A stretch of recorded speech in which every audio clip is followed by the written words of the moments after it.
মাস যায়, পুরো রমজান বান্দারা ইবাদতের মাধ্যমে কাটিয়ে দেয়। কয়জন হিন্দু আমার এই রোজার মধ্যে অংশগ্রহণ করে?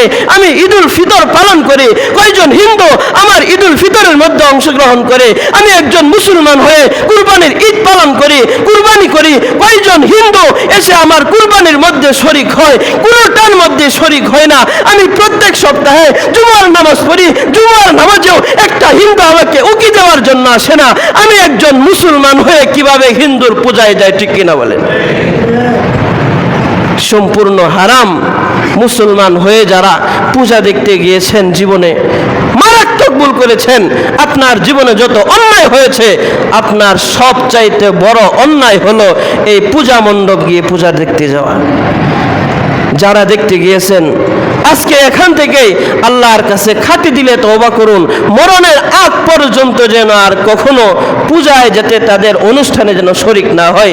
কারণ সবচাইতে বড় গুনাহ, একজন মুসলমান হয়ে কখনো হিন্দুদের এই ধরনের শিরকি অনুষ্ঠানে অংশগ্রহণ করা যাবে না।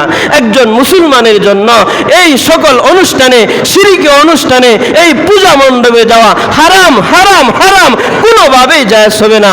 আল্লাহ পাক রব্বুল আলামিন আমাদের সকলকে শিরিক মুক্ত জীবন দান করুন। সকলে বলে আমিন। ওয়া আখিরু দাওয়ানা আলহামদুলিল্লাহি রাব্বিল আলামিন।